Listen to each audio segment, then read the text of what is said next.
Madam, AIADMK நிர்வாகி உள்ளிட்ட குற்றவாளிகளால் நிகழ்த்தப்பட்ட பெருங்கொடுமைக்கு இன்று நீதி கிடைத்திருக்கிறது. இமீடியட்டாக திரு எடப்பாடி பழனிசாமியும் ரியாக்ட் பண்ணியிருக்காரு. வழக்கம் போல் ஸ்டிக்கர் ஒட்டுற வேலையை நீங்கள் செய்யாதீங்க, இதை நாங்கள் தான் சிபிஐக்கே மாற்றணும், எங்களோட முயற்சியால் தான் இது கிடச்சிருக்குன்னு சொல்லிட்டு இதை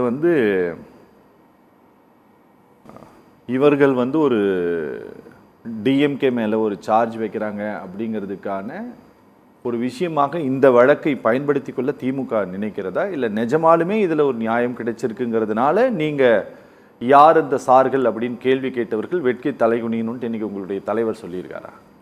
இல்லை, இது அந்த வழக்கோட வரலாற்றை பார்த்தாலே இப்படியான ஒரு தீர்ப்பு வருவதற்கு, பெண்களுக்கு எதிராக நடக்கின்ற அந்த வன்கொடுமைகளுக்கு எதிராக ஒரு நீதி கிடைப்பதற்கு திமுக முழுக்க காரணமாக இருந்ததுங்கிறத எல்லாராலையும் சொல்ல முடியும்.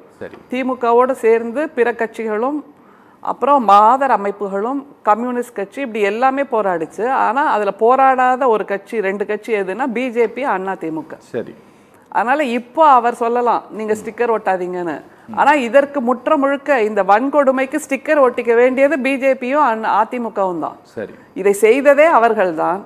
ஒருவருக்கொருவர் ஆசி கொடுத்து கொண்டு அதிமுகவின் அமைச்சர்களின் ஆதரவில், அவர்களுடைய ஆசையில், அவர்களை சேர்ந்தவர்கள், அவர்களுக்கு நெருக்கமானவர்கள், பொள்ளாச்சி ஜெயராமனின் மகன் முதற்கொண்டு எஸ்பி வேலுமணி அவருடைய ஆசி பெற்ற அந்த அருளானந்தம் என்கின்ற அந்த மாணவர் அணி செயலாளர், அதை தவிர அந்த நீங்க சொன்னீங்க ஒரு சிலர் அப்படின்னு, அதிமுக கட்சியை சேர்ந்த நிர்வாகி ஒருவரோடு சேர்ந்துன்னு, அதுல இருக்கிற எல்லாருமே அதிமுகவின் பின்புலத்தில் இயங்கியவர்கள் தானே. சரி சரி. அதனால இது ஸ்டிக்கர் ஒட்ட வேண்டிய அவசியமே இல்லை. இந்த வெற்றிக்கு முழுக்க நாங்கள் பொறுப்பெடுத்துக் கொள்ளலாம். நாங்கள் இதற்காக பாடுபட்டோம். குறிப்பாக திமுகவின் மகளிர் அணி பொள்ளாச்சியில் எப்படிப்பட்ட போராட்டத்தை நடத்தியது அப்படிங்கிறது நமக்கு நல்லா தெரியும்.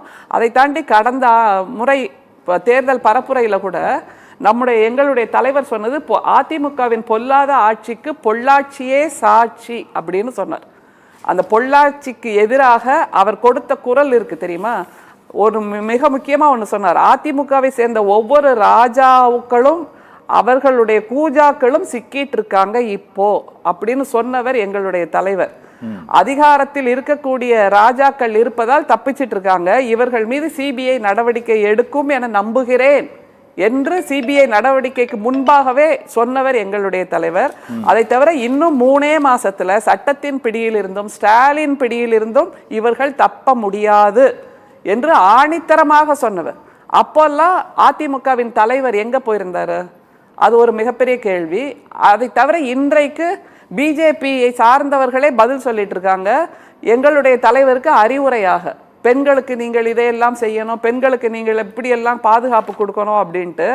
எனக்கு இந்த பிஜேபியிடம் கேட்பதற்கு ஒரு கேள்வி இருக்கிறது. அதிமுகவும் சேர்ந்து, ஏன்னா இப்போ அவங்க மெகா கூட்டணியில் இருக்காங்கல்ல, அதனால அவங்க இதுக்கெல்லாம் பதில் சொல்லணும். ஒன்று, மிக சமீபத்து நாடாளுமன்ற தேர்தலின் போது கர்நாடகாவுக்கு போன நம்முடைய பிரதமர் மோடி அங்கே பிரிஜ்வால் ரேவண்ணாங்கிற ஒருத்தரை கையை பிடிச்சி தூக்கிக்கிட்டு, இவருக்கு நீங்கள் வாக்களித்தா மோடிக்கு வாக்களித்த மாதிரின்னு சொன்னார். அந்த பிரிஜ்வல் ரேவண்ணா மேல 3000 வீடியோக்கள் இருக்கு அவர் செய்த பாலியல் குற்றங்களை பற்றி. அதற்கு என்ன பதில் இருக்கிறது இந்த மெகா கூட்டணியிடம்? அதிமுக பிஜேபி சேர்ந்தால் மெகா கூட்டணி தமிழ்நாட்டை வெல்லும்னு சொல்றாங்கல்ல, அவங்க கிட்ட என்ன பதில் இருக்கு? அதே மாதிரி 2023 ஜனவரி 18 டெல்லி ஜந்தர் மந்தர்ல மல்யுத்த வீராங்கனை வினேஷ் போகத் தர்ணா செஞ்சாங்க. அப்புறம் சாக்ஷி மாலிக்கும் தர்ணா செஞ்சாங்க. எதுக்காக? பிரிஜ்பூஷன் எங்கள் மீது பாலியல் துன்புறுத்தல் செய்தார் அப்படின்னு. அதற்கு என்ன நடவடிக்கை எடுத்தாங்க பிஜேபியில்? அவருக்கு எம்பி பதவியை கொடுத்தாங்களா இல்லையா? அதே மாதிரி அடுத்தது ஜம்மு காஷ்மீரில் கத்வா அருகில் 2018 ஆசிஃபா, ஒரு 8 வயசு குழந்தை, பாப்பா 8 வயசு குழந்தைக்கு என்ன தெரியும்? அது இன்னும் குழந்தைமை கூட மாறாத ஒரு சின்ன பொண்ணு, அவளை பாலியல் வன்கொடுமை செய்து கொன்னே போட்டாங்க. அதற்கு எதிராக குற்றச்சாட்டு பதியக்கூடாதுன்னு போராடினது யாரு? பிஜேபியை சார்ந்த அமைச்சர்கள். அப்படின்னு பார்க்க போனா பிஜேபி அதிமுக கூட்டணி என்பது பெண்களுக்கு பாதுகாப்பு இல்லாத ஒரு கூட்டணி. இவர்களுடைய மிகப்பெரிய தகுதி, இவர்களுடைய கட்சிகளில் மிகப்பெரிய தகுதியாக இருப்பதற்கு மிகப்பெரிய தகுதி எதுனா, நீங்கள் பெண்கள் மீது இந்த மாதிரி பாலியல் வன்புணர்வு செய்திருக்க வேண்டும். அப்படி செஞ்சவங்களுக்கெல்லாம் எம்பி பதவி, அமைச்சர் பதவி என்று கொடுக்கிறார்கள். எனவே இதுல நாங்க ஸ்டிக்கரே ஒட்ட தேவையில்லை. பொதுமக்களுக்கு தெரியும் எவ்வளவு தூரம் களத்தில் இறங்கி திமுக போராடியது. எங்களுடைய தலைவர் திரும்ப திரும்ப குரல் கொடுத்து கொண்டிருந்தார். அப்புறம் சிபிஐக்கு மாத்தின பிறகு கூட இந்த கேஸை வழக்கு பதிவு செய்ய முடியாது என்ற நிலையில் சிபிசிஐடிக்கு மாற்ற வேண்டும் என்று போராடியது யார்?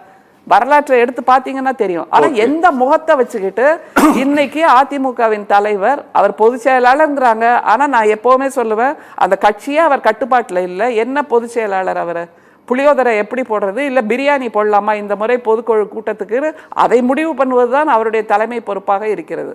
அப்படிப்பட்டவர் எங்களுடைய தலைவரை பார்த்து பேசுகிறார், நீங்க ஸ்டிக்கர் ஒட்டாதீங்க. இது முற்ற முழுக்க இந்த கொடுமையில் ஈடுபட்டிருப்பதே அதிமுக காரர்களுங்கும் போது இது அவமானத்தில் தலைகுனிய வேண்டாமா? நாங்க தான் இந்த வழக்கை போட்டோம் அப்படின்னா இவர் பதில் சொல்லட்டும். அந்த கொடநாடு கொலை வழக்கு, கொள்ளை வழக்கு, இதுக்கெல்லாம் என்ன பதில் இருக்கு? அப்புறம் இதையாவது டிவியில பார்த்தாரா இல்ல நேர்ல பார்த்து தெரிஞ்சுக்கிட்டாரா? அது ஒண்ணு கேட்டு சொல்லுங்க. ஏன்னா தூத்துக்குடி அந்த துப்பாக்கி சூட நான் டிவியில பார்த்து தெரிஞ்சுக்கிட்டேன்னு அவர் தான். அது மாதிரி அங்க சாத்தான் குளத்துல மகனையும் அப்பனையும் போட்டு அந்த காவல்துறை அதிகாரிகள் காவல் நிலையத்திலேயே கொண்டு போட்டாங்க. அதையும் அவர் டிவியில பார்த்தாரா நேர்ல பார்த்தாரான்னு தெரியல. இன்னைக்கு இந்த தீர்ப்பை அவர் டிவியில பார்த்து தெரிஞ்சுக்கிட்டாரா நேர்ல பார்த்து தெரிஞ்சுக்கிட்டாரான்னு தெரியல. ஆனா ஸ்டிக்கர் ஒட்டாதீங்கன்னு சொல்லுகின்ற அளவுக்கு தலைகுனிவான ஒரு ஸ்டேட்மெண்ட் அவர் கொடுத்திருக்காரு. ஏன்னா இந்த தீர்ப்பு என்பது பெண்களின் பாதுகாப்பை உறுதிப்படுத்துகின்ற தீர்ப்பு. அதை தவிர எங்களுடைய ஆட்சி, திமுகவின் ஆட்சி வந்த பின்புதான் இந்த வழக்கு இவ்வளவு நேர்மையாக நடந்திருக்கிறது.